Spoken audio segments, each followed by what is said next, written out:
DK Metcalf from the Seattle Seahawks, and you're watching NorbCam.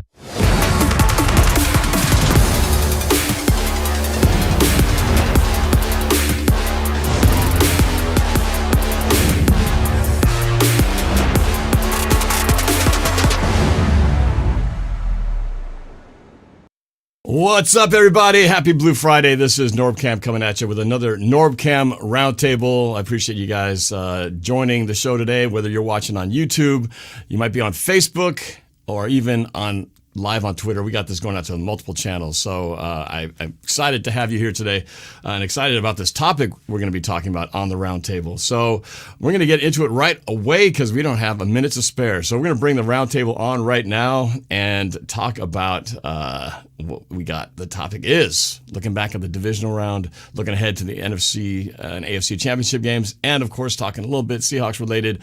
Russell Wilson, possible landing spots. Are they still there? What could they possibly be? Let's find out right now. There you go. That is a roundtable. Thank you, fellas, for joining. I always appreciate you guys carving out a little bit out of your day to make time for this. So let's go around the horn real quick and let you guys introduce yourselves to everyone. Starting on the top right, we've got Squabo Says. Squabo, thanks for joining the show, man. Hey, thank you so much for having me, Norb. Great to be here with you and Daniel, and of course my brother Steezy. I would just like to take this moment. I've been saving my energy. I have not texted him. I have not said a word to him. I wanted to congratulate Steezy A. Smith on 3K subscribers. I was waiting till we were on air, and Norb, you beat me to it in the pregame. I didn't know you were saving it, so I just saw that you hit it, and I was like, oh, I just mentioned it, but.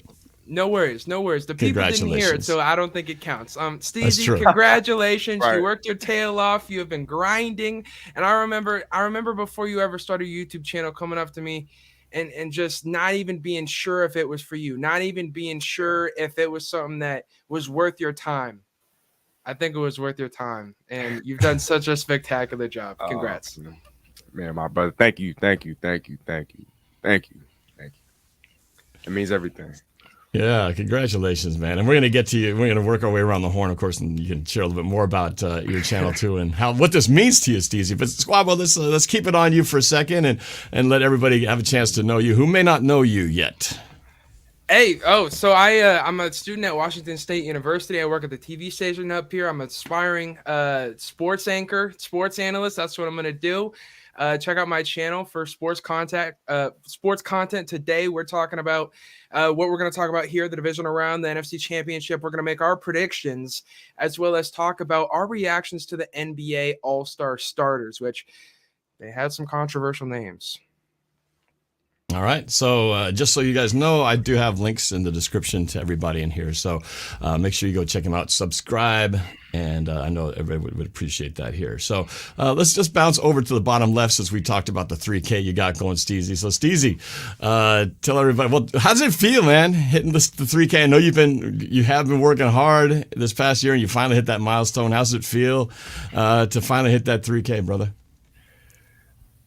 Man, honestly, I feel like I couldn't have done it without you guys. You know, I feel like every time, we hop on a roundtable, it's always like, oh, get Steezy to this or get Steezy to that, or, get Squabble to this, get Squabble to that, and even get NorbCam to this or get NorbCam to that. And so I feel like I owe you guys, a tremendous amount. And it's a blessing, honestly. I look at it as a checkpoint, and not to downplay it and, by any means, but this is definitely something that I was trying to get to by the end of 21, but because I had gotten COVID and I had this foot injury, I was kind of away from the studio for a good month, and so I just felt like I was a little behind, and so for me to get to it now definitely means everything. It means the world, and I just want to keep going. The goal for the end of this year is to hit 10K, and so 3K, that means we're about 30% of the way. We still have 70% to go. And so still a lot more work to be done, still a lot more things that I have in store for you guys. And so I just want to thank you guys so much for all the support and, stick along for the ride. This, like I said, keep your seatbelts buckled in because you ain't seen nothing yet. And we just getting started. Yeah, absolutely. That's an aggressive goal, 10K, but hey, you gotta have goals to if you don't know where you're going, you're not gonna get there, right? So, all right, exactly. So let's get you there. You got to get to 4 before you get to 10. So 1K at a time. So congratulations, Steezy, and I always you, appreciate having you guys on here. So again, check out his channel, sub if you haven't already. And last but certainly not least, the guy who's been along with me along the ride, helping me with my channel and partnering up in a fantastic way, Daniel Dovinh of Dovinh Group, Sotheby's. Daniel, tell everybody a little bit about yourself for those who may not know you as well. Yeah, I was born and raised in Seattle, Washington. I grew up here. I love everything about the Pacific Northwest. I only have Seattle sports teams as my go-to, and right now I'm in luxury real estate. But luxury does not mean a price point. Luxury means service. So I have a real estate team. I'm blessed to have a team of 13 people. And we're located in Seattle, and our home office is up in Bothell as well as Woodinville and Redmond. And we help people, with investment properties. We help people be first-time home buyers. We help people sell their investment properties or sell their family properties. Whatever services are needed, we are there for you. And we're backed by one of the most widely regarded luxury real estate brands in the world, Sotheby's International Realty. So at your service, and really happy to be here with Norb and Squabo and Steezy. So thanks for having me, and happy Blue Friday, everyone. Yes, absolutely.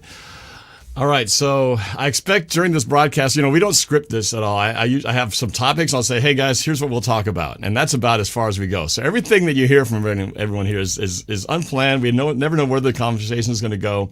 Last show we did last week, we had a few stake bets that came up, and we'll see how that goes this week. But it's always a lot of fun to kind of just see where this wild journey takes us. So where I want to take it first is we got to look back a little bit on this past weekend. My God, I think this has got to be one of the greatest football weekends in NFL history that I can imagine, where every single game came down to the last play. I don't know if it's ever been like that.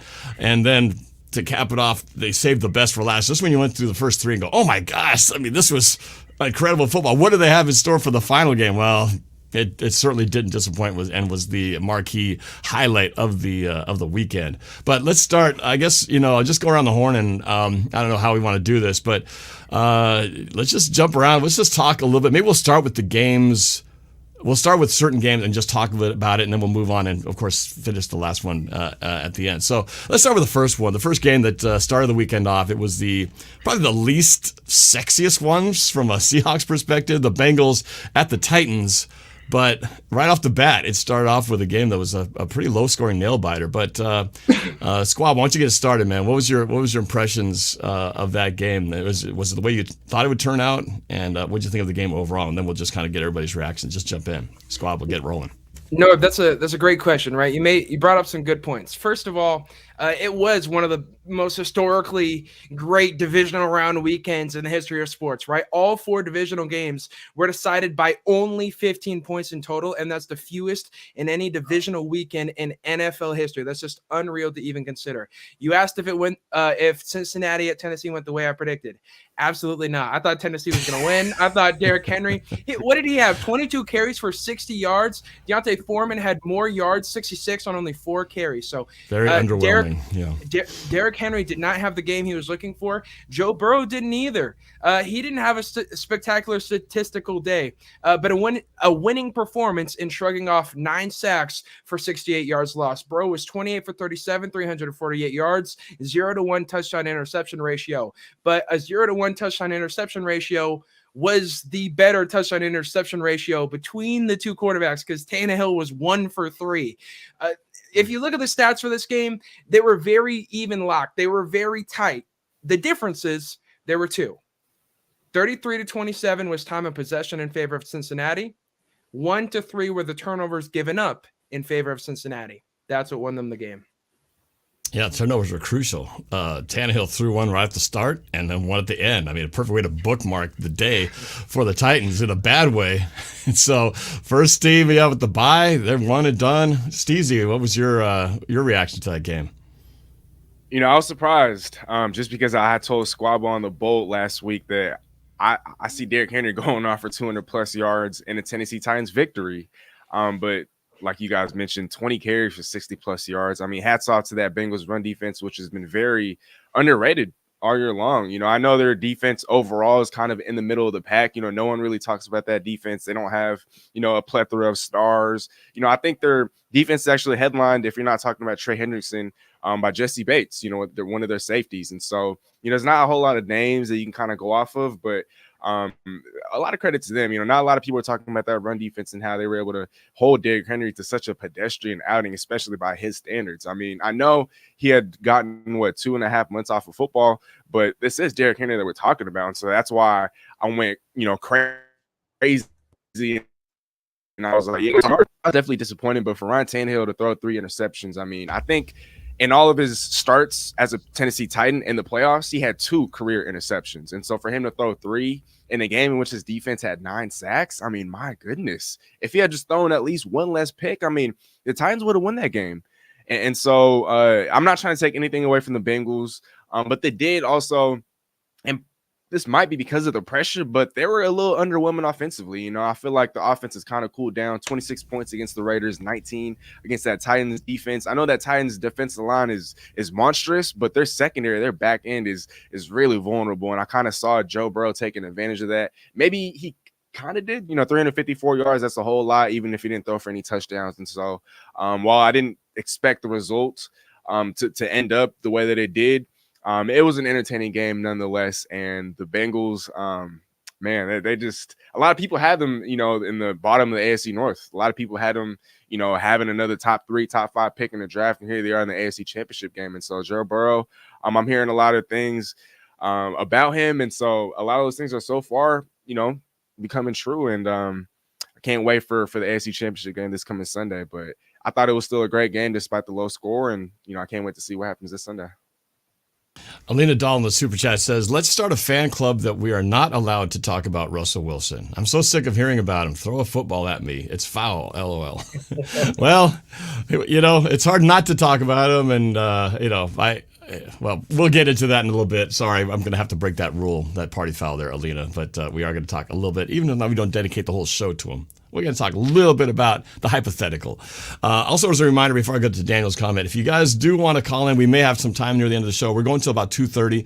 So if you want to join in the conversation, especially when we talk about the upcoming games, to see who you guys are rooting for, I want to hear how you justify which team you're going to go for. We're going to talk about that near the end. The number here is on the screen scrolling by, 202-926-1076, and then just hit the code 696-153, and then you put into the phone queue, and we'll try to bring you in if we have time.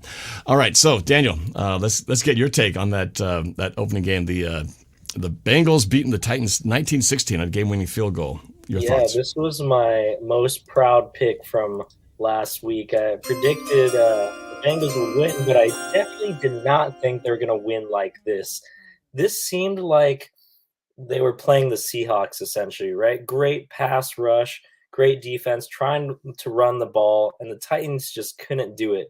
And all I could think about was Carlos Dunlap being like, dang it, right when I leave the Bengals, they start making the playoffs, and then the Seahawks are bad. You know, just the timing for him is really tough. And then I also thought about Jadeveon Clowney, right? Joining the Titans from the Seahawks, and that not working out too well either. So that was my Seahawks connection. I think that the Bengals throughout the playoffs are going to continue to deal with double coverage on Jamar Chase. And they're going to have to adjust and get some second, third, fourth weapons because we all know he's a stud. We all know Joe Burrow is a stud by now.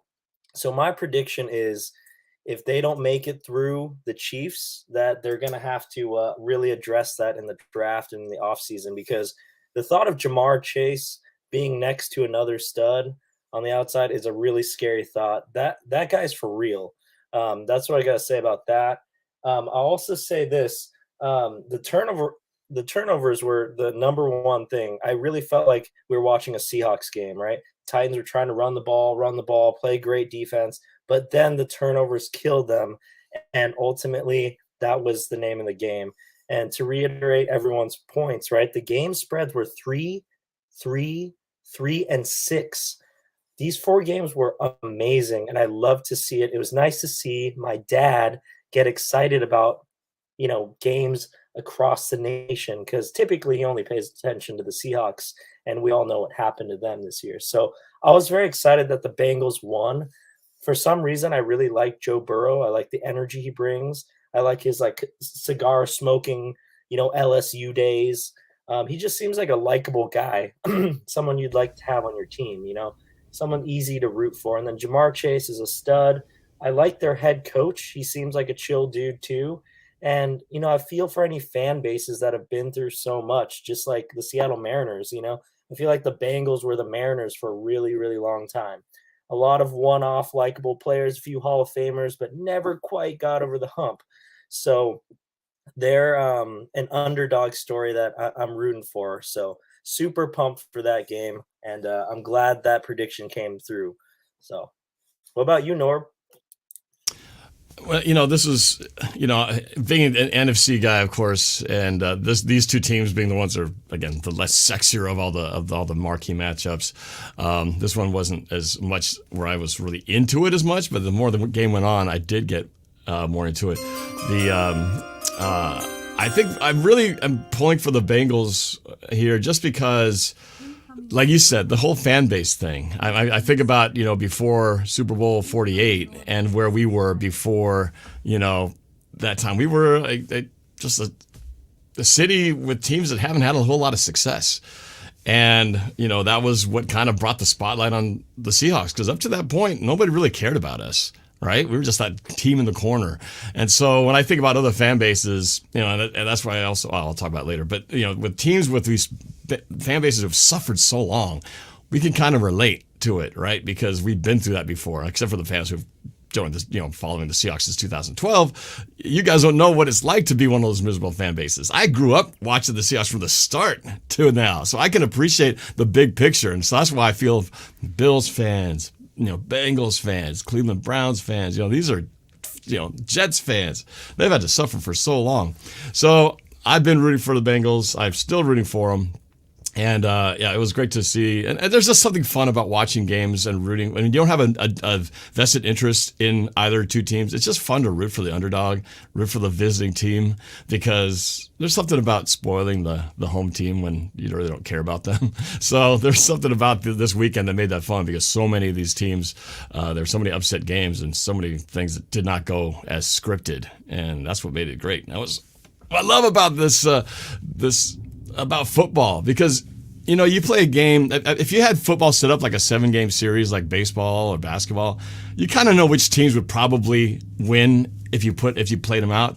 But what's so great about football is you get that one game, and you could be the crappiest team versus another team, and 7 out of 10 you're going to lose every time. But you might have that one game where they get that one fumble, the one blocked kick, the one blocked punt, the one fluke catch, whatever, the batted ball or something, and that changes that team's direction because of one little thing that would never have played out if you played it over 7 games. That's what's so great about football. You have one shot to do it, and if you make a play that shouldn't have happened, your fates can change drastically for an entire team's fortunes and their fan bases. So anyway, so that was just the appetizer. That was just the appetizer to this thing. So another super chat from is it Payo or Payo Time? LA Rams YouTuber in the super chat says, who on the Seahawks would you pick to help you win a 3-legged obstacle course? 5 miles long, climbing, swimming, and various mind challenges. Tyler Lockett. Tyler Lockett would be 100%. Tyler Lockett, I think. That guy's got the smarts. He's got the athleticism. He'd be very, flight of foot with you on the 3-legged course. The swimming part, I don't know. That might be his weak point, but Tyler Lockett's my number 1 draft pick. Well, since you took Tyler, I'd have to go Russ. Russ, he's he does everything. He's always got that never lose mindset. It's kind of hard to not go with Russ. And I don't even know if these guys all swim and stuff, but I'm assuming that these guys probably all can do these things. I was thinking DK at first, but I was thinking, then you got to do the mind challenges. And that might be a problem. How about you, Steezy or Squabble? I hope he's not listening. He would be really pissed at me right now. How about you, Steezy? Who would you pick to join you in a 3-legged obstacle course 5 miles long with all these challenges? Good question. Man, yeah, that's a great question. First of all, shout out to Pale Time. Appreciate you for tuning in, bro. Honestly, I'm down to 2 guys because I was gonna take Russ with my first overall pick, but because he's off the draft board, I'm gonna have to pivot. And I'm down to Quandre Diggs and Bobby Wagner. I think ultimately I'm gonna roll with Quandre Diggs. Bobby Wagner. I'm not saying because he has 1 leg right now. You're gonna say 3-legged race with Quandre. Almost forgot. Okay, well, let's just pretend that he was 100% healthy, and let's just pretend this race wasn't set to happen until after he recovers. But given that, I'm gonna have to go Quandre. I feel like he's always had a chip on his shoulder. He is one of the little guys. I think we're actually the same height. We're both about 5'9", and so we have a connection there. And I just think that I'm not saying Bobby Wagner's slow by any means, but I just think all the extra weight on him. I feel like Quandre Diggs could outrun Bobby Wagner in terms of speed. So let me get Quandre. And I think as far as his mind goes, he's definitely very intellectual. He's very smart and intelligent, especially in the game of football, but also outside of football. And so I think my draft pick would be Quandre Diggs. Squavo, we took a lot of good guys off the board. Now, I didn't. There's no rule that says you couldn't pick the same guy, but no, if you have a better, more creative answer, let's see what you got. I don't want any of your picks. Okay, you all are thinking about this all wrong. You see, none of us are professional athletes. So I want the ultimate professional athlete because I can worry about the brain part. Okay, DK Metcalf, give me 3% body fat to help get me through the 5-mile long part of this competition, and I can do the mind part. Okay, don't even think, don't even worry about it. You go run 5 miles while I figure out this puzzle. Okay, that's how we're gonna do it. You're right. I think that was the obvious choice. I think we all overthought it a little bit. True. Well, I went to DK at first, but then I read that mind challenges part, and I was thinking, and then in a mind challenge, usually they require both people to participate. It can't just be one guy doing all the answering. But I don't know. We didn't set this course up, so who knows? But good question. Can you just picture DK Metcalf like carrying Squavo, this big hulking body of a man carrying Squavo across the river or whatever? That'd be a beautiful sight. Somebody make a meme of that. That'd be pretty damn funny. All right, great question though. That was one of the best ones. Lena Dahl says in the super chat, "I'm more excited that Brady and Aaron didn't make it to the playoffs. We're getting to that, and I want the Bengals to win it, as it would be nice to have a different team to win." All right, so let's move on to the next game here. That let's see, the second game of the night. That was the 49ers-Packers, the night game for Saturday. The 49ers getting it done with the game-winning field goal over the Packers. Probably, I would say, the biggest upset of the weekend, arguably. Well, Squabble, since you went last, I'll let you go first on this one. Actually, no, I think you did go first, but whatever. Give me your reaction to. I'll let you go last on the three-legged race thing, but I'll let you go anyway on this game. This one was particularly interesting.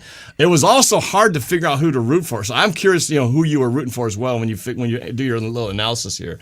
But yeah, what was your reaction to that game? That was just fun to watch. I was rooting for the team that I picked, the San Francisco 49ers. I hate to say it, but when it's down to 2 teams that I absolutely can't stand, and the Packers and the Niners are all top 3 on the list with the Rams, okay? So when it's 2 teams that I absolutely hate, I want to see the biggest heartbreak. And 49ers losing on the road to Green Bay would not have been as devastating as the Packers losing at home to the 49ers for the 4th time in the playoffs in Aaron Rodgers' career. San Francisco won 13-10. Both quarterbacks had terrible games. No quarterback threw for a touchdown pass. The QBR for Aaron Rodgers on a scale of 1 to 100 was 19.4.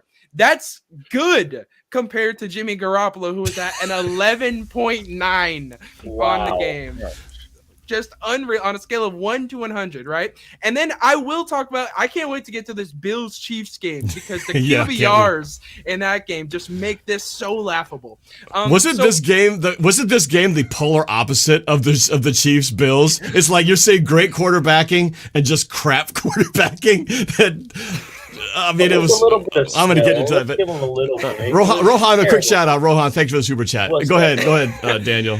Laughable. I was going to say that the icy weather definitely made it a classic Lambeau game, and I was very sad to see the Packers go down. that way. But a really, really great storyline is the fact that the 49ers passed on the opportunity to get Aaron Rodgers, which we all see now was a terrible idea.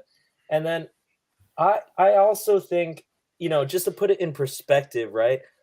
Ryan Tannehill's QBR, I think, was like 66, and he had 3 picks. So the fact that these guys were in the teens, like 11 and 19, is just goes to show how terrible they played.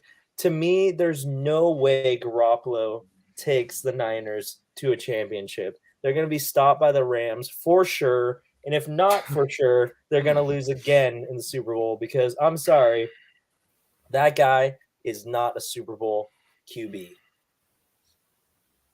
Watch what you say, man, because you might put your foot in your mouth here, putting statements out there like that. But all right, I gotta let Steezy say his thing. And I got something I gotta ask all you guys because you guys haven't talked about it yet. So Steezy, your take on this crazy winter game in Lambeau? It didn't happen the way that I expected it to happen. I was betting on the Packers. I was actually rooting for the Packers. And I think a little opposite of Squabo. I think for me, the lesser of the two evils is definitely the Packers. And I think that's only because I've grown a little more fond of Aaron Rodgers, throughout the year. And I certainly didn't expect that. He was truly at home, like in the cold. And the Niners, they play in a warm weather city. And so they're totally not used to weather like that. And Aaron Rodgers, I think, if I'm not mistaken, he's had 30 plus starts in weather, as cold as it was last Saturday. And so for him to play, that terribly, at least relative to his standards, that was worth that day.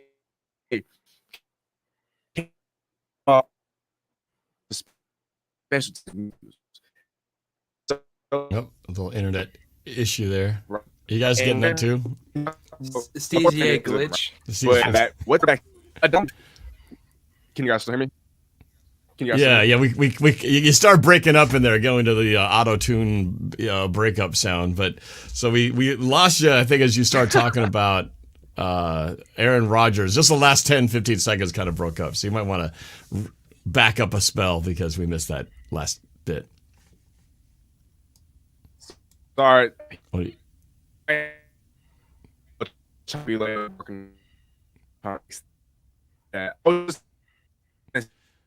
Aside from having a, I think Aaron Rodgers is sabotaging his internet connection right now. All right, Steezy, we're having some issues with your connection, so let me bounce over to. Well, no, Daniel already talked. Steezy, I might have to go back to you because you seem to be frozen in a minute. You may want to reset and jump back in to get your connection rolling again. I do have a question for you guys about this game, which is, do you think Aaron Rodgers played his last game in a Packers uniform? That's my question. Oh boy, we're getting into that topic already. Yes. It sure feels like if there's all this discussion about Russell, which we're going to get into in a little bit, there was way more meat on the bone with Aaron Rodgers being the last year there before this season even started. So I feel like there's a lot more smoke. Where there's smoke, there's fire to that story than there is than even close to what Russell Wilson is. And the way that thing finished, our season ended bad, but that's got to be really a punch in the gut the way that season ended. I can't see how he would be excited to come back the way that whole season finished out with the Packers. But Norb, you're a movie junkie, right? I like to think so. I don't know everything, but I like a few movies. Yeah. What's your favorite movie of all time? Jeez, man, hit me with a tough one right off the bat. Just pick one. It doesn't have to be the best. Just what's a great movie that you all right, a great movie that I never go wrong with. I would always watch. It's been on my tops. It moves around, but Braveheart, Mel Gibson. Love that movie. Braveheart. How many times have you seen it? But whatever. I like Rush Hour 1. All right, okay, Braveheart, yes. Braveheart. How many times have you seen Braveheart in theaters? In theaters, not at your house, in theaters. And this was back in the 90s, mind you. I saw it, I think, at least 8 times. What? Yeah. Wow. Had more time on my hands. I wasn't married. Didn't have kids. You Had money went to burn. into theater to see it 8 times. Yeah. Well, okay, that's Like not what I was $50. expecting. Is this supporting your point or not? No, Where are you going with that this question? Absolutely destroys my point. But here, okay. So Okay. any normal person, I don't know about y'all, I have not seen any movie in the theater more than twice. Daniel, how many Really? times? I've not gone back for a 3-peat of the same movie. Why? Because I know how it ends. I know how it finishes. I'm not going to pay $15 for a ticket and then $15 for popcorn.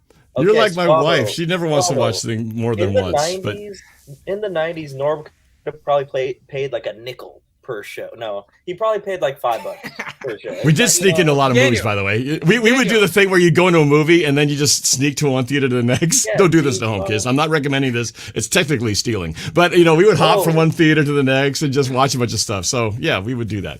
Okay. I was young. Daniel, That how was stupid. about you? How many Okay. times have you seen the same movie in theater? You know what? When I was a kid, Mulan was a big deal. As an Asian American, the cartoon. I love Mulan. I think I saw it 3 times in theaters. Okay. In the theater. But I was a kid, so I didn't really choose, but I definitely enjoyed it. But I think 3 times. Okay, so I should have gone to Daniel here because Norb is just I flew your argument out of the water. crazy. Look, when you know how a movie is going to end, you don't keep paying money to go see it. And that's what we're getting with the Green Bay Packers. Every single time they get to the NFC Championship game and every time they come up against the 49ers in the playoffs, it's the same outcome. Aaron Rodgers underperforms. He's not going to go and make those plays. They're going to win you the game. And the rest of the team lets you down. In this game, Green Bay won just about every stat. They won total yards, passing yards, first down, third down percentage, time and possession, turnovers were equal. The only stats that San Francisco won were rush yards and defense/special team touchdowns. And those points. are things that Let's not forget points. that's and points. Okay, so the difference in this game was stuff that was Aaron Rodgers could make the argument that was out of his control. It's time for him to run it back with a new director, to make a new movie, and to change scenery. Because I'm not paying for this movie anymore. I gotta this comment jumped out. Chuck Norris's Pinky Finger, which I love the name by the way. I love Braveheart. Just watched it a week ago. Seen it 5 times. Yeah, high five, virtual high five, bro. Of course, you saw it probably on DVD or Blu-ray or streaming or something. But yes, no, I saw it in the theater. So, Steezy, I'm glad you're back. You missed some of where this crazy conversation went. Squabble asked me, how many times have I seen a movie in the theater? And I completely screwed up his argument. But the whole point was he's tired of seeing the same movie over and over again and doesn't think Aaron Rodgers will be back. Daniel, I think you posed that question first. So, Steezy, you need to answer this question. What do you think? Is Aaron Rodgers done in Green Bay? Oh, no. Are you there, Steezy? No. No. He's in the Twilight Zone again. What's happening? We'll Steezy. never know. Next time on NorbCam. Yeah. Well, right. well, hopefully he's like a mannequin. Steezy? I see movement, but it's like not fully You know back. what? Can I just say that it makes me feel a little bit better about the Seahawks season because our division is legitimately really, really good. Like, we've known this, but, it's not fun to play anyone in our division, including the Cardinals. That they're in the cellars for a while themselves. And I think we play really tough, particularly defense and running the ball. Like, the whole division can play some dang defense. And I think it bodes well for them in the playoffs. I'm kind of interested to see, we'll get into the Rams in a second, but I'm interested to see what kind of storylines there's going to be on the 49ers-Rams because they've played so many times that I actually think it's a little bit boring. But I do think that they're obviously really well-coached teams with, that kind of Seahawks style game. So I know that the Seahawks are sitting at home and are like, we could totally be here, because we've beat the Niners twice. the Rams are tough, but we can beat them on a given Sunday, and we're confident against the Cardinals too. So it's, especially when the weather gets bad and it gets the defense and running the ball and good special teams, all that matters. I think we're sitting here kicking ourselves for some of those tough games. I was looking back at our schedule. I'm like, oh man, there's so many that in years past we would have been 12-4, and this year probably would have been 12-5 with the new schedule. But you get my point. It was just not our year, and so next year I'm excited. Healthy DK, Russell with hopefully full health, and the big thing is going to be our running back and what we're going to do with our cornerbacks and linebackers. I'm digressing off. There's a lot to figure out. And Steezy's back. Hopefully he's here in one piece. Hey, I'm so sorry. I'm so sorry. Oh no, we're sorry, man, because we are missing out on some great discussion here. But we still want to get your take on the Aaron Rodgers thing. Real quick, Lena Dahl says in the super chat, better than movie theaters is the drive-in theater. Much more fun. Live 2 miles from the largest one in the Northwest. That's cool. That's a rare thing these days. Hard to find. Drive-in movie theater. That was a thing back in the day. I wouldn't have asked you about that. I wouldn't have. That's more fun. Yeah. It's definitely a different deal. Usually different motives when you go to a drive-in theater. But okay, so I still have something. I'm just saying you're not. What I'm saying is you're not necessarily going to watch the movie in the THX environment. You're going there for other reasons. I'm not saying what those reasons are. I'm done. Okay, Steezy. So we were on the Aaron Rodgers thing. I still have some thoughts on this game that I haven't even said yet. But do you think Aaron Rodgers is back? Or is he done in Green Bay? That's where we're at. No, he's done. He's talked about how he doesn't want to come back if the team is going to be rebuilding. And I can't say with certainty that they're going to rebuild, but when you look at their cap situation, I think they're negative $44 million over the cap. And it's not even factoring all the free agents that they have to re-sign. Devontae Adams. If Aaron Rodgers were to stay, he needs a contract extension. Rasul Douglas, who they picked up off the street and who performed magnificently. I mean, my gosh, he's earned himself a payday. Devondre Campbell, a first-team All-Pro, who they picked up for 1 year, $2 million, deserves a massive upgrade in salary. And there's so many guys that they have to re-sign, and so I don't know how they're gonna get it done. And Aaron Rodgers has spoken about his, I guess, non-commitment to Green Bay before, and I just feel like he's not the type of guy to, kind of lead us to believe all of this and then eventually just stay put, and I agree with Squab. I didn't hear everything that he talked about, but I did hear about, the change of direction, the change of scene, the change, he needed a new director, needed direction, needed a cast, needed new everything. And so I feel like we'll get into this a little bit later, but his offensive coordinator, Nathaniel Hackett, being, hired as a head coach for the Denver Broncos, Aaron Rodgers has spoken glowingly of him these last couple of years. And I think there was even a quote that I caught in which on the Pat McAfee show, he was talking about how I hope Nathaniel Hackett doesn't go anywhere unless I do. And he said this back in November of 2020. And so to me, I know that was some time ago, but Aaron Rodgers looks like he's a man of his word. Maybe, not in the eyes of other subjects, or as it pertains to other subjects, but when it comes to stuff like that, I feel like I can, take his word for it. The Broncos, they definitely are just going to hire Nathaniel Hackett just to hire Nathaniel Hackett. I mean, obviously, when you hire Nathaniel Hackett, I feel like Aaron Rodgers kind of, is part of the equation. And so I think he's gone. I think Green Bay is going to be headed in a different direction. I know they're not going to be satisfied with Jordan Love. And so they're definitely going to look to be making moves at the quarterback position. But I think as of today, he's done in Green Bay. Well, here's a hot take from the super chat. Dieter McBusiness, who's been a guest on my show a few times before, says Russ going to the Giants, Rodgers to the Colts. What up? All right, so he's trying to stir the pot there a little bit with some hot take. We'll explore that potential when we get to the Russ conversation. But Rodgers to the Colts? Interesting. So I just want to say that this 49ers game. Yeah, I know. So I want to say something, and I want to ask you guys something. So in this game, this to me, I was just saying earlier about the whole thing about luck, that football, especially when you get to playoffs, there's a lot of luck involved. This game was a total luck win by the Niners. The Packers should have won this game. Both quarterbacks didn't play great, but they had this game in hand. All they had to do was execute a couple little things like a field goal, and just, a punt, and they win this game. These aren't even hard things to do. These aren't even Aaron Rodgers had nothing to do with those things. These are special teams blunders that, granted, the 49ers took advantage of, but they needed luck. You don't block kicks and punts as a regular practice. You could do the same thing over and over again. You could do 100 field goals, 100 punts. You'll be lucky to block, 5% of them? And they got both in one game. And if they don't do that, they lose that game. So that was a total luck win by the 49ers. All right, I'm just going to say that much. The Green Bay Packers should have won that game, but they had luck on their side. Okay, I know you make your own luck, but come on. Block punt, field goal, block punt. You can't make a living on a field goal, block, and a block punt. That's luck. It's not a living, but it's absolutely intentional and practiced and focused on. It's definitely not luck. You can't tell me that Cam. Everybody practices it. How often does it happen, Daniel? How many times?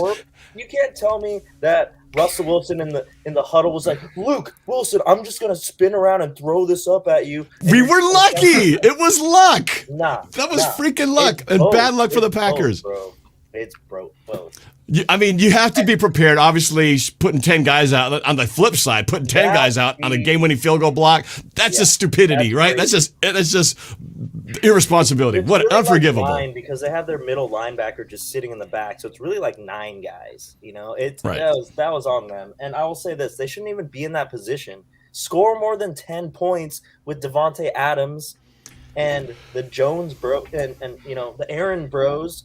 And then come talk to me. But they put themselves in that position to play at home field advantage in the snow, and then you fail against the Niners, who have essentially Debo and Kittle. So that's on the Packers. And it's on the Niners for having some intention. And Norb, real quick, just to play devil's advocate, the Packers special teams unit has been amongst the worst in football, not just this year, but for the last couple of years. And if I'm not mistaken, actually fired. No, they didn't fire. I don't remember. They didn't fire, not yet. There's a special teams coordinator that I think his job was in jeopardy because the special teams was just so horrid throughout the course of the season. But I think he actually ended up staying on board.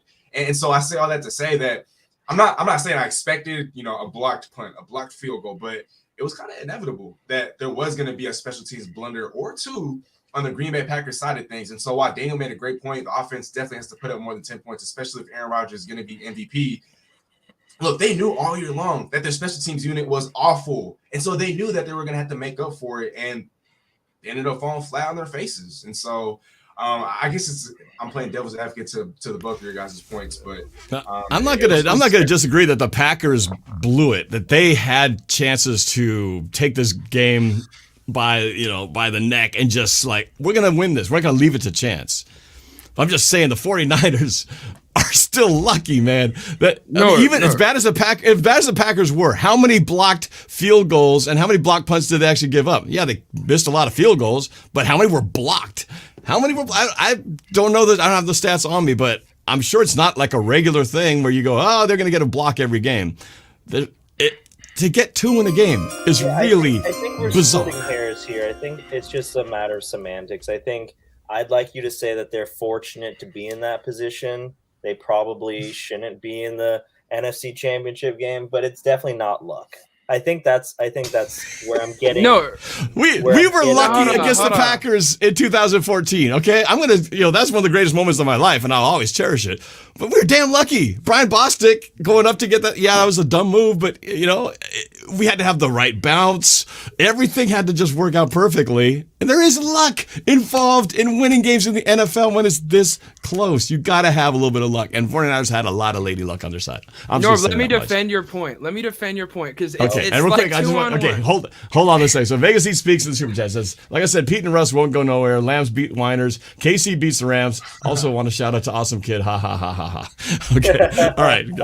Thanks for the super chat. All right, go ahead. Join my tag team. You're in. Here is if no other, because Daniel, you can't just say that like it's not luck involved in this. Even when you block a punt, The fact that it bounced in bounds so it could be returned for a touchdown, even if you practice the block of the punt, half the time it goes out the back of the end zone for a safety. That's 2 points instead of 7. You're still down by 5, and you have the ball in your own territory. That offense did nothing, as we previously discussed. So even if you perfectly script the block of the punt, you do not know where it's going to bounce. You don't know that it's going to bounce in bounds, and you definitely don't know that you're going to be the one that picks it up and runs into the end zone. What if the Rams got, or the Packers got it, and it was a turnover on downs, but they get a goal line stop? You know, the defense had been working all day. It's literally about the bounce of the football. That's what made the great call and the great scheme to get the block punt possible to tie the game.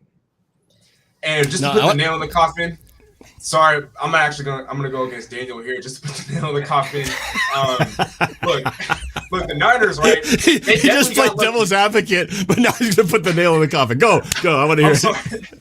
I'm sorry. It's because look, the Niners also were lucky because when you look at their bread and butter offensively, right, they like to ground and pound, run the football. When you look at the rushing output, Elijah Mitchell barely averaged 3 yards a carry. Deebo Samuel had 39 yards on the ground. I think combined, they barely rushed for 100, and Green Bay's defense had repeatedly gotten gashed towards the end of the regular season to the tune of 4.8 yards a carry. So about 5 yards a carry, 5 yards a pop they were allowing, and that defense allowed 0 points. And so the 49ers had nothing offensively. We already talked about the minimal contributions that Jimmy G brought to the table, and then you mean to tell me that the ground game was almost non-existent? How did they win the football game? All right, y'all. So here's the thing. It's absolutely a stalemate between the two offenses played terribly, right? The defenses, we could argue both defenses played great. It's very clear that the special teams were the thing that did it. We can't even say that it's coaching. It's the special teams units. One came to play and one was not ready for the moment. And so that's why, as a whole, I get what you guys are saying. The Niners as a squad are lucky or fortunate. The way the ball bounce was lucky. But the win, if we were in their position, I would be like, I'm glad we have Tom Izzo, coaching up our special teams. You know what I mean? So fine. I'll concede the ball. But you don't get any freaking steak for this. I'm not even saying it like it's a bad thing. I was just earlier saying how I love football because there's so much luck involved in all these close games to talk about, okay? Brandon, I know. I'm just saying. Is going to, and I have no idea what it says after. All right, Dieter McBusiness comes back and says in the super chat, feels like Rams are about to get over the 49er hump if they can avoid turnovers. Agree, 49er win wasn't earned, but Rodgers had plenty of possession, so kind of the same thing. But I know we got to talk about other games. But I saw some messages when we talked about who you're rooting for in this game, which is the next thing. But somebody said you're not a true Seahawks fan if you're rooting for the 49ers. And you know what was weird about this game? As I was watching the Packers and the 49ers, every part of me wanted to root against the Niners because they're our rivals, right? But as the game progressed on, there was a part of me that just wanted to see Aaron Rodgers' face and the entire Lambeau crowd in complete, utter disappointment at losing. And I got that, and it felt good. And I felt almost like I betrayed myself. Like, how could I be happy about a 49er win? That goes against every fiber of my existence. And yet, it was happening. And I don't even know how to explain that. Can you guys explain that? Because we should have been rooting against the 49ers as a Seahawks fan, right? It's about what you prioritize, Norb, right? When my team gets eliminated, I don't have any other team that I'm like, oh, yeah, I want to see them. Buffalo, I'm rooting for. Cincinnati, I'm rooting for. But more than those two things, I want to see my hated rivals in pain, and that is what brings me joy. I want to see the drama. I want to see them have it at the cusp and fail more than I want to see Cincinnati win, right? So it's about what you prioritize, and I prioritize seeing my rivals fail. The 49ers are a rival. Okay, here's the Packers. Right? They're we play them twice a year. Anyway, but you're right. The Packers have also been a pain in our ass too. The iteration of the 49ers that we have right now is not a threat, in my opinion, to win the whole thing. That's why I don't care about really their fate. However, you know what I do care about is smug Aaron Rodgers. That guy he's basically a 49er, right? He's from that area. He almost became a Niner, and he has just always been this like anti-Russell Wilson, anti-Seahawk, like smug beyond smug, very dislikable kind of guy. And you know what? I don't mind seeing guys like that fail every once in a while. Yes. Do I think he's talented? Absolutely. Do I think he's a Hall of Famer? Yes. Do I think it's difficult to get to Super Bowls? Yeah. But I'm also kind of like not that upset that he keeps losing in the championship game, you know? So for me, in contextually, of course, I never want the Niners to win, but in this case, I think it's just easier to watch Aaron Rodgers lose because I do think the Rams will take the Niners this week because the Rams are stacked, and I've been very impressed with our boy from Washington, Cooper Kupp, and Stafford's been balling out, and OBJ is actually, he looks healthy and happy. It's actually surprising, and the Rams in the trenches are just too much to deal with. But, you know, there's really good skill players, but man, their offensive and defensive lines are just crushing people right now. So the Niners after that game, I think it'll be tough sledding against the Rams. Yeah. Well, let's move on. Unless DZ has something else to add. I know we've dwelled on this game for such a long time. There's so many other games to talk about. But Brandon F. in the Super Chat says, Rodgers is going to another team. San Francisco is losing to the Rams. So he kind of agrees with you there. All right, so let's move on to the Rams you're just speaking of. The Rams Buccaneers. Just to set this up, this was another game where luck played into it, because fumbles require a little bit of luck. And let's face it, the Rams should have killed these guys like 40-3 or 40-10. But to let them come back from 27-3, I know everyone was having the flashbacks of Super Bowl 51, 28-3, the comeback. And they basically pulled it off, and they pulled off their own little miracle at the end. What a finish. Again, who were you guys rooting for, and what were your overall thoughts on this game? Let's go Steezy, because you were cut out for so long. Steezy, you got the first word on the Rams-Buccaneers game. Man, I was rooting for the Buccaneers. You know, I think if there's one team that I can't stand the most, whether it's the 49ers or the Cardinals or Packers, it has to be the Rams, the Lambs, as everyone is starting to call them. And so, you know, I'll join that party too. You know, the Los Angeles Lambs. I definitely was not rooting for that team. But ironically, I had money on the Rams just because I had them winning, even though I was rooting for the Buccaneers. And so it's crazy or funny how that works. But I didn't expect Tampa Bay to really to even get the dub, even when they were mounting a serious comeback, just because of all the injuries that they've had to deal with, you know, the attrition. And I just felt like it was too much to overcome. Like, yeah, a lot of balls were bouncing their way, 4 fumbles and whatnot, but I just feel like Matthew Stafford definitely has earned some flowers. You know, I know a lot of the times when the Rams lose, it's because he's turning the football over. It's because the offense is imploding. And so I think what happened against Tampa Bay, that's actually why I see Los Angeles prevailing against San Francisco. I thought that was a perfect test for the Rams, and maybe they didn't ace it, but they definitely passed it. You know, for them to turn the football over that much and to still, you know, face that much pressure and to still, you know, ultimately end up prevailing, you know, I think they deserve a lot of credit for that. And Tampa Bay, they also deserve some credit for, you know, storming back the way that they did, but they also did get lucky. You know, all those fumbles happened to come their way, all those turnovers. So remember, Tom Brady, I think it was the beginning of the fourth quarter, there was a strip sack on him. I thought the game was over right then and there, but then that snap sails over Matthew Snap went over his head, yeah. And I'm just like, oh my gosh, like what is going? This is a turnover fest. And so exactly.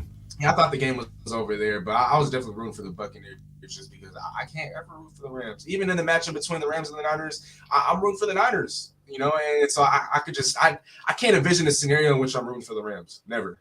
Not even when money's involved. It's hard because, you know, I'm looking at the Tom Brady thing, and, you know, the whole thing last year where Wilson was so depressed watching Tom Brady win a Super Bowl with another team. So I want the Tom Brady experiment to not work, because the more Tom Brady proves that this is the way to go, the more Russ is looking at going, I think I've got to follow that because that's working for him. So there was that part of the whole equation mixing in with my hatred for the Rams. Just such a hard thing to choose. There was no obvious, one. But Squabs, how about you, man? The Rams, Buccaneers. Okay, we prioritize things differently because my top 3 hated teams, the Cardinals are not on them. It's San Francisco, it's the Rams, and it's the Green Bay Packers with San Fran and the Rams on top of that. I don't even have a particular order. Probably Rams number 1. Isn't Tom Brady in there somewhere? Tom Brady is responsible for the worst moment Seahawks fans' existence. But it was also conflicted. That was Brandon Browner's doing. That's our fault. Butler. That was not. Yeah, but he also orchestrated the comeback from down 24-14 to take the lead 28-24, from which we had to dig ourselves out of. I'm just saying, Tom Brady's face. I will never forget that look on Tom Brady's face. Where he's like jumping up and down when they got the interception. It's burned into my conscience, and I will never forgive him for that, even though it's a natural thing. But I'm just saying, these things Thank are you for reminding me of the worst time of my life, Norbert. But that's what I'm saying. That's why I had a part of me that wanted Tampa Bay to lose, even though it was the Rams that were going against it. Oh, sorry, I didn't want to take away from the win for yourselves, but go ahead. Just imagine, honestly, that set us up for the greatest finish in Seahawks Super Bowl history, right? Because we had the blowout. We could have won it on that final. I don't know. I can't be mad at him about that. I'm mad at how we handled that situation.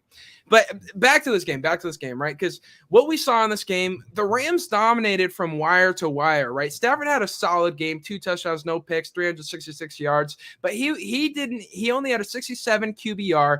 Brady only had a 14 QBR, but that's neither here nor there. The Rams were up 20-3 at half. They had a chance at the goal line to go up 27-3 and essentially ended, but Cam Akers fumbled. The Bucs outscored the Rams 24-10 in the second half, simply refusing to go away until obviously we know how it ended. But what kept the Tampa Bay Buccaneers in the game, because I'd like to point out that the Rams dominated pretty much every statistical category in terms of first downs, third down percentage, total yards, pass yards, rush attempts, time of possession. The only thing that the Rams lost was turnovers, 4-2. It was the Brian Allen fumble in field goal range. It was the Cam Akers fumble in field goal range. It was the Cooper Kupp fumble. And it was the Cam Akers fumble when they were trying to end the game. Those are what kept Tampa Bay in the game. The Rams were the better team. The right team won. I'm upset about it, but it's what was supposed to happen. Totally agree. It shouldn't have been that close. Except for Lady Luck, which has been the theme. Lady Luck and turnovers, man. That whole thing has been all mixed into all these games in here. Daniel, right? Daniel, you haven't gone yet. Or have you? No, you haven't. What are we even talking about right now? No, I'm joking. So the Rams, Buccaneers, I would say I was rooting for neither team for sure. I definitely did not want the Rams to win. And then I was torn because every single time I've thought about betting against Tom Brady has not been good. So that's why I said last week, never bet against Tom Brady. And it was scary there for a second. But I will say this, Cooper Kupp is on a mission this year. I think he's been my MVP of just stud of a player. Even when they double cover him, triple cover him, they know what's coming. They still can't stop him. And that's scary. For a guy playing wide receiver who can play inside, outside, short routes, yards after catch, tough, real smart, understands what the defense is doing, can catch in the middle, can beat you deep. That is, and the scary thing about it is he's really classy about it, right? So no one can even be that mad at him. Anyway, the point is the Rams are on fire. The Rams are on fire, and I got to say this, though. It goes to show how small of a margin there is in the NFL. The Buccaneers would have run it back and won it again had they been healthy. But as we know, it's not that easy to run back the entire team and be healthy. As we saw in our technically our third Super Bowl run, I honestly think if we had Zach Miller, if we had Cliff Averill, Jeremy Lane, all our guys for the whole game that game, we would have won again. And it's just not that easy. So that's my opinion on that. I think it was another great game. I loved the finish, but I didn't really care who won. It was just nice to see some good football. But I'll never root for a division rival, that's for sure. I don't know how you can actually honestly say that you're not rooting for somebody in a game. because at some point you're kind of hoping for some kind of outcome. No, I don't know how you it's can be called Mr. Spock stoicism, and be It's called completely. stoicism. It's called neutrality. Okay, the reality is I don't care. Wow, that's hard to do. At some point, you usually find yourself kind of hoping for a team. But hey, man, if you could be neutrality yourself, that's a great skill to have, because that's hard to do when you're watching a game with so many emotions in history of different teams. I have Okay, no emotions. let's. Well, we got to talk about the one we spent the most time on everything else, and the best game we haven't even talked about yet, and we got so little time remaining, so we'll have to do this kind of in express mode. The show of the weekend: Bills-Chiefs. Back and forth. Ultimately, the Chiefs prevail in an instant classic, one of the best football games you'll ever watch. Thoughts on that game? Let's go, Steezies. Get it rolling, man. Unbelievable game. Man, definitely one of the best games of all time. I mean, hands down. It's been talked about ad nauseum, so I'm not going to touch too much on that. But I will touch on the overtime rules just a little bit. I think, Norb, you alluded to this at the beginning of the show. You were talking about how, part of the beauty of football is the fact that it's not, a best of 7, and it's not always the most talented teams that win, right? It's single game elimination. Luck plays a big part in that. Well, I'm going to use some of that logic and bring it over to the overtime rules. I know a lot of people are advocating for change and all that, but wasn't it just a couple years ago in which the overtime rules were changed? So instead of a walk-off field goal deciding games, it was only a walk-off touchdown deciding games. And so when we go back and review the 2021-2022 NFL regular season, there were 21. There weren't any arguments for any of those games. The games that ended in walk-off touchdowns, nobody was saying, oh, we need to change the overtime rules. And I understand the circumstances are a little bit different this time around, just because it is the division around the stakes. Oh, Steezy. I'm rooting for Steezy real hard right now. Much higher. We're seeing oh, Steezy. You don't know how hard I'm rooting for you, man. But it's breaking up. I think we got the point, though. If Steezy gets back from the whatever the metaverse that he's in, that a lot of push for change. However, when it came to other games that had won on a touchdown, nobody was really crying about it. A walk off. Someone be bad at. I mean, we can look at Tom Brady. Oh, Steezy is killing me. Teams that benefited from those old overtime. There he goes. Man, that was a hard crash right there. All right, well, let's switch. We don't have to talk. Well, you guys can talk whatever you want. You can talk if you want to talk about the game. If you want to talk about the overtime rules. I'm open book here. We'll try to make this relatively quick. Daniel, you go first because I know you got places to go here. Yeah, it made me really think about how important it is to have a great QB, right? It was obviously one of the best performances of all time on both sides, and it honestly came down to two tiny little things. Number one was there was one series I recall the Bills punting, right? They were going for it on fourth down throughout the game, and they punted one time, and I remember in the moment being like, that might come back to bite them because it looked like it was going to be a shootout. I was like, don't punt the ball. Go for it, right? Both defenses ended up being super gassed. And the other thing that it came down to was simply the coin toss. If the Bills would have won the coin toss, obviously, I think they would have done the same thing. So, everyone's talking about the rules now. And the other thing it brought up for me was the fact that the Browns drafted Baker Mayfield number 1 overall that year. You know who the second quarterback was that was drafted by the Jets that year above Josh Allen? You guys know? Sam Darnold of the Jets. Can you imagine how different those franchises would be if they would have had Josh Allen? It makes that much of a difference. And, man, I like him a lot. John Schneider was actually at his pro day, and we were thinking about him and Baker that year because, there was writing on the wall that Russell might, he might be exploring some things.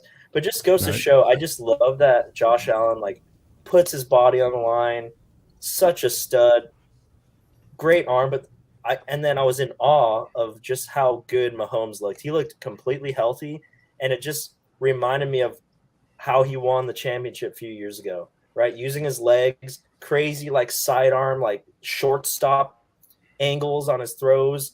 Like their offense is so creative over in Kansas City, and it's just really impressive to see, you know, all the ways that they get Tyreek the ball, all the ways they get Kelsey the ball, all the ways that Mahomes makes things happen out of nothing. And them investing in the offensive line actually paid off, and it was a great game. To me, that was the Super Bowl.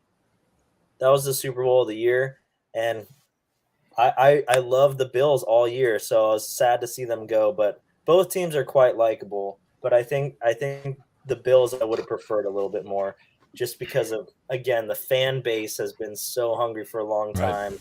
And my man Steven Hauschka went there for a little bit. So and Marshawn Lynch. So, you know. Well, and the Bills Mafia, that fan base is one of the coolest fan bases, actually. They're really generous. They donate to a lot of great causes. So for a fan base that's suffered so long, they're actually one of the more cooler ones too. So I was certainly rooting for them as well. But Kansas City's hard to not like either, because they're so damn good. And you feel like at this point, you know, at least for me, I'm all AFC, right? Whoever out of the AFC, whatever's going to take to knock the other, whoever makes it out of the NFC, AFC's got to win. So if it's going to be Kansas City that's going to get the better shot, then I'm kind of rooting for them. But again, I got that little edge for the Bengals just because of the fan base thing. But I feel like Kansas City is really the team that's best equipped to take on what will probably be, you know, the Rams, which we're going to talk about that in a sec.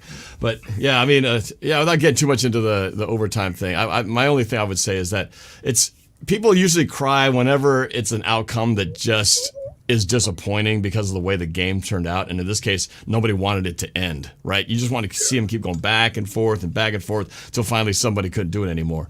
But between the safety things and trying to make games not too long, and because they've been talking about, let's just do the college, you know, format. But you could have a college format where it keeps going back and forth, and it still doesn't come to an end because it just keeps on matching blow for blow, and then they play forever, you know. So I don't know. Maybe they do need to make a special format for the playoffs. Maybe that is really the solution, that they don't do it for the regular, but for the playoffs they do a special one where they do give that extra, you know, chance for the other team to get the ball, because in a game like this, you really felt like, it's just too bad they didn't get that last shot because it was such a good game. You didn't want it to come to an end. But yeah, historic game. Too fun to watch. It was, that last 2 minutes lasted like a half an hour, but it was the most incredible coming back. It looked like Kansas City was done. 13 seconds, right? Yeah. How many teams can come back with 13 seconds left on the kickoff and actually bring them back to, you know, get the game-tying field goal? 13 seconds. Norm, it just makes it that much more disgusting for the Cowboys. I mean, they had 14 seconds. I know. No, they did. No, the Chiefs did have timeouts. That's the difference, though. Right. They had timeouts. Right. Big difference in terms of how you manage the clock. But still, but the Cowboys essentially had a timeout. They would have spiked it. They always have the spike. You know. Yep. Well, they were trying to spike it, but they didn't execute like the Bills and the Chiefs did. Big difference there. But yeah, you're right. It's amazing we can get done in 13 seconds. Rohan says in the super chat, Noah's eyebrows slanting more by the minute, LOL. Oh, Daniel's disappearing in another world. I don't even know what that means. Well, I haven't heard from Rohan in so long. I know. I thought he disappeared, went off to college, I think. But he still be texting me, man. He's not as consistently as he once did, but his 49ers are in the, you know, poised on the chance to make it to the big game. Who would have saw that coming? All right, so there he's back. All right, so boy, where do we go from here with the last 15 or so minutes left in regulation? I don't have to push the Russell thing. We can talk about that later, but we do need to talk about the NFC and the AFC Championship games. So unless there's anything you guys want to talk about with the Bills, Chiefs that hasn't been talked about, it's been like you said, ad nauseum has been talked about. So probably not much more to add. Let's talk about what's coming up this weekend.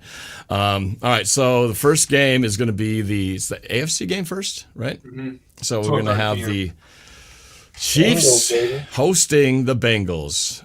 Let's do a quick kind of breakdown what you think's going to happen, and I guess let's get a score prediction out there, starting in the squabble with the eyebrows. And just so you guys know, the line on this game is the Chiefs by a touchdown over the Bengals with an over/under 54.5 points. Wow. So just for your betting interest, that's what the game's at right now. So Squabble, what you got? So yeah, and it's interesting. There's a lot to consider with this matchup. Cincinnati at Kansas City. Kansas City, according to Fox Bet, I have 7.5 points. So not even just a touchdown, a little bit more. So Cincinnati won 5 of the last 6 times these two teams met, dating back to 2008, which most were a very long time ago. Kansas City won 45-10 in 2018, but in the first matchup between Joe Burrow and Patrick Mahomes, Burrow won 34-31. That was earlier this month. As a matter of fact, both championship games are matchups that have happened earlier this month. This was on January 2nd. That time it was in Cincinnati. This time it's in Kansas City. Chiefs had led 28-17 at half in that game. The Bengals outscored them 17-3 in the second half. There were a lot of close stats in that game. First downs were exactly even. Total yards went to the Bengals, but rush yards went to Kansas City. Pass yards to the Bengals. The differences were the penalties by first down. If both teams had 23 first downs in a tight game, the Chiefs had 1 by penalty, while the Cincinnati Bengals had 6. So that was a drastic difference. Additionally, the Bengals only had 5 penalties for 62 yards versus the Chiefs having 10 for 83. Third downs, time of possession, and most other stats were a wash. Penalties were the difference, and now the Chiefs are playing clean football. One thing that wasn't mentioned about the Chiefs game versus Buffalo was that the Chiefs only had 1 penalty in that game for 10 yards versus the 10 that they had the last time these two teams played. That's going to be the difference in this game. The Chiefs are playing clean. Patrick Mahomes knows his defense isn't going to carry him, so he has to do it himself. He's going to have a great ball game. It's going to be a shootout. Don't say the score yet. Don't say the score yet. Don't say the score. We'll do the scores at the very end. I want your breakdown. We'll do our scores at the very end. Okay. Sorry for cutting you off. No. That's what I was got to dangle the carrot a little bit there. Got to dangle the carrot for the very end. All right, Daniel. Let's get your breakdown of the game. We'll do score prediction at the end. So, I think America is going to look at recent history, and it's very easy to choose the Chiefs. I think if I were a betting man, I would choose the under.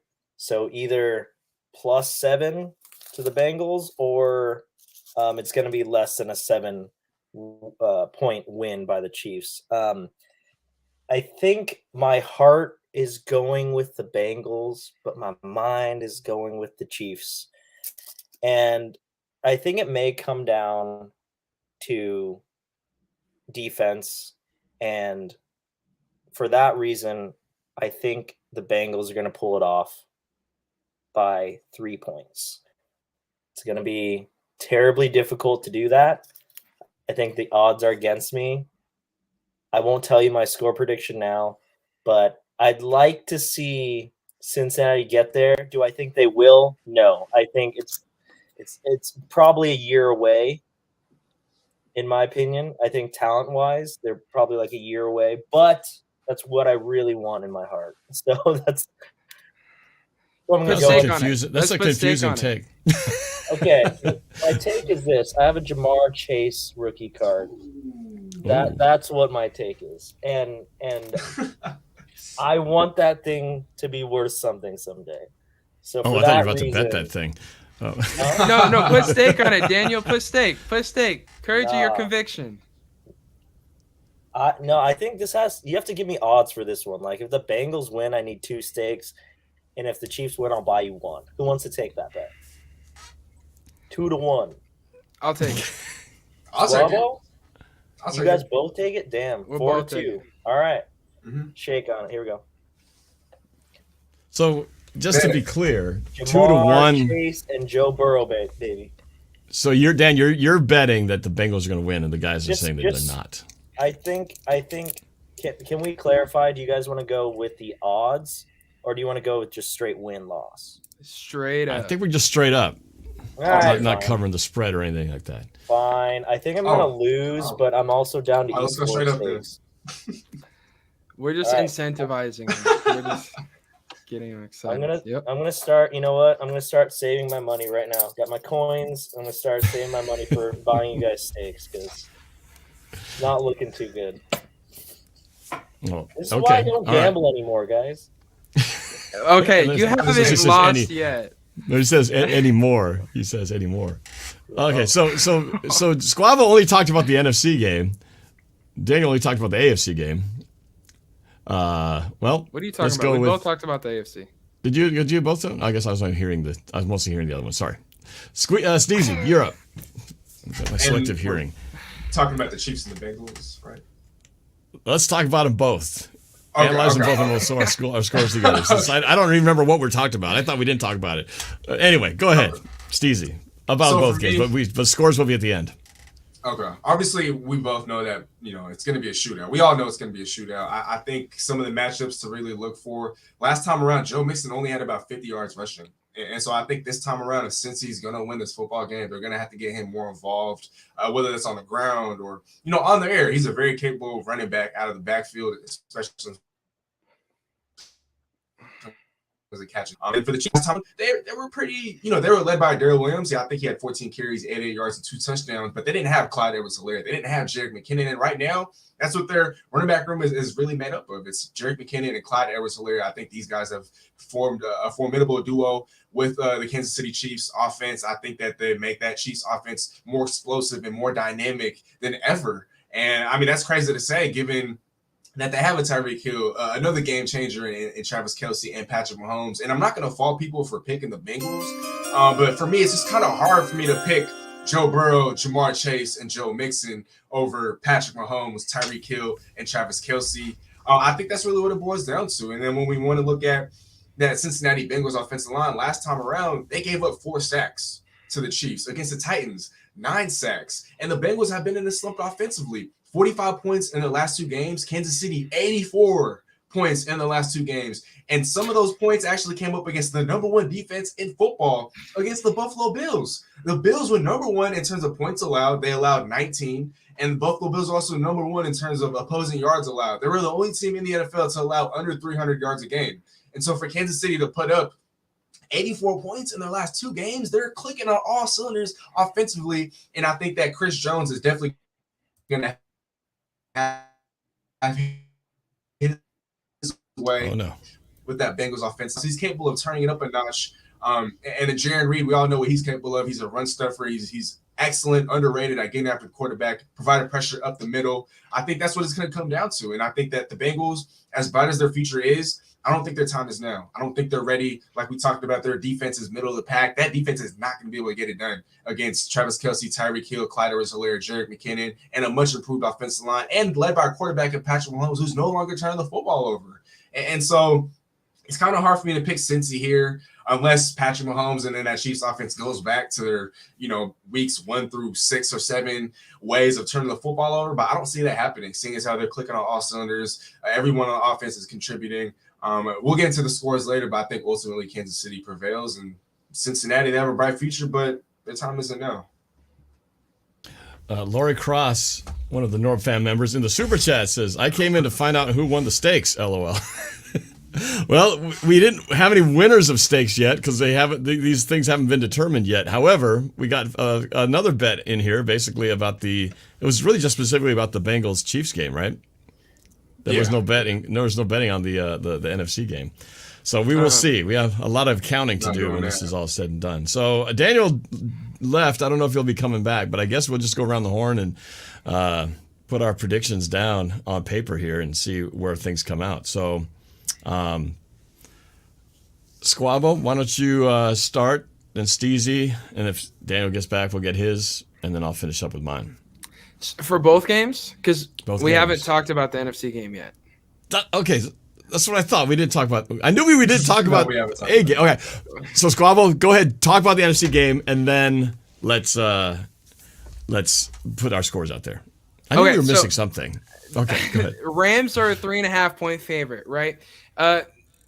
San Francisco leads the all-time series. Their last matchup was earlier this month, just like the other matchup in the championship game. This one was on January 9th. The Rams were playing to lock up the division, clinch the number 2 seed in the NFC, while the 49ers were in a win-and-in playoff scenario, a.k.a. this was a playoff game for them. They were facing a 17-point deficit, but they came back and they won in overtime to give us the exact score that I predicted in the last matchup, 27-24.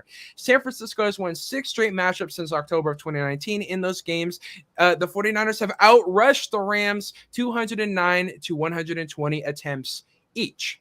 The Rams were in a position to beat the 49ers late. They gave it up. I say this game is going to be different.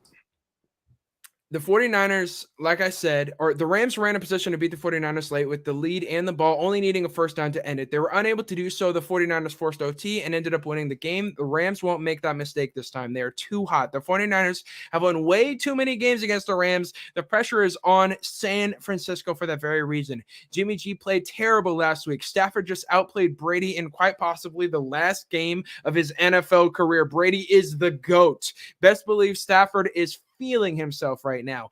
2 wins at SoFi for his first Super Bowl championship ever. Stafford plays a strong game. ... All right. So Steezy. So where are we at? So Steezy, you didn't do a. Do we do? I'm all confused now what we talked about and didn't talk about. So did you already do a? Did you both teams break down? You haven't. Okay. Not yet. You're all right. You go for it, and then we get to our scores. Okay, so just briefly, I mean, I think Squabbo really hit on all the points. Like I alluded to earlier today, I thought that the Rams had the perfect test in preparing for, this matchup against the 49ers and going up against the Tampa Bay Buccaneers. Like I talked about, the only real way that this team can lose is if they self-implode offensively and if Matthew Stafford is inviting everyone to his pick parties. Well, against the Tampa Bay Buccaneers, he didn't throw any picks, but the Rams self-imploded. I mean, to the tune of 4 fumbles. I mean, my Lord. But how likely is that to happen again? I mean, like you said, Norb, there's so much luck that plays into that, or there's at least a little bit of luck that plays into that.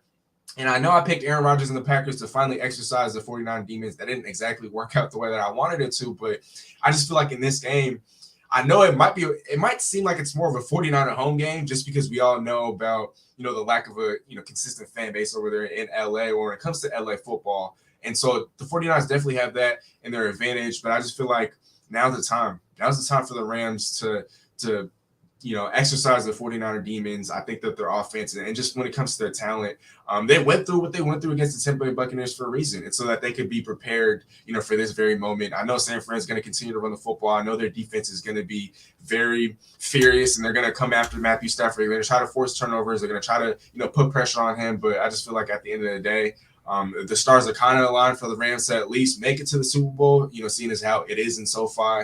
And I think that Jimmy G's turnovers, it's going to come back to bite them at some point. And it hasn't bit them. It didn't bite them against the Cowboys. It didn't bite them against the Packers. But sooner or later, it's going to come back to haunt them and to bite them. And I think that's going to come at the wrong time. I will be rooting for the 49ers, though, just because I can't ever find myself rooting for the Rams. I will be rooting for the 49ers. But I think at the end of the day, San Fran is not just going to have their way like they have been, especially in the trenches.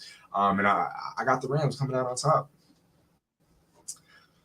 All right, so I will do my breakdown, and then we'll go into the scores. And I got Daniel's scores he put them in the comments, so I can actually, on the private comments, so I will say what his take is. So for me, starting with the AFC game, I'm going to echo a lot of what you guys said as well and add this, that I think Bengals aren't quite there yet. I think they're getting there. It reminds me of like the Seahawks in 2012, where you felt like, oh, this team's built, but it just wasn't their time yet.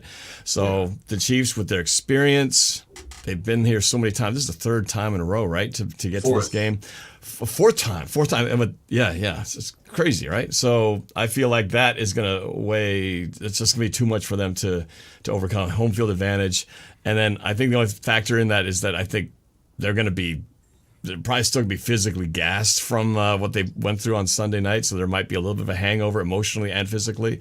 But in the end, I think it's too much for the Bengals. The Kansas City's got too much of an edge, too many weapons, and Patrick Mahomes is just playing at a great level right now. And then on the NFC side, as like I said earlier, the 49ers had no business beating the Packers. I mean, they just had really nothing going for them except a lot of luck and some breaks that just don't normally go your way. And on the flip side, the Rams gave a bunch of these breaks back to the Buccaneers, almost blew it, but they still were able to give a bunch of stuff away and still win because they were dominating in that whole game. As much as I don't like to admit it, and I feel like I am between the two evils rooting for the 49ers, I'll say it for this reason, is because if the 49ers do win, which I don't think they will, if the 49ers win, we can have the bragging rights of saying, well, yeah, they were the NFC champs, but we swept them, so they didn't even beat us. So we'll always have that little edge on them. We can't say the same thing about the Rams. So the Rams take it, we're like, yeah, we're just one of the many teams that they steamrolled. So there's that little small little victory for what it's worth. But on the flip side, there's one thing that I could say why I'd be happy for somebody on the Rams. And you brought up Cooper Kupp. My business partner, 80s Broncos fan, Mike Lorraine, his best friend growing up back in Sela was a friend of his by the name of Kyle Kupp. And he died of brain cancer a few years ago. His nephew is Cooper Kupp.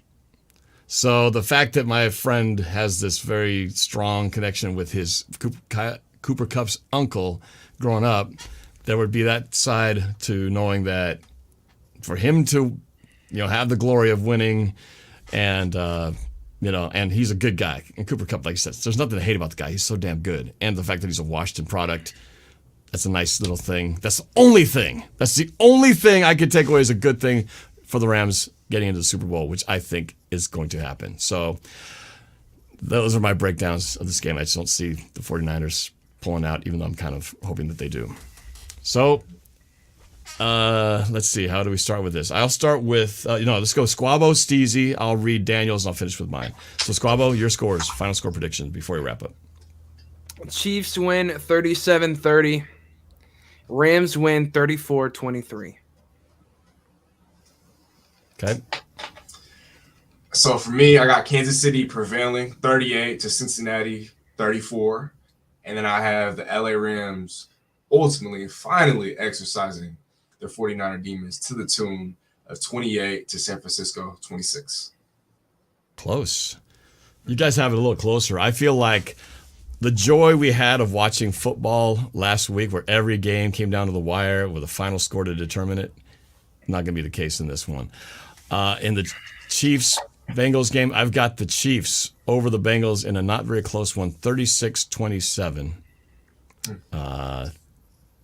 High scoring, but just not that close.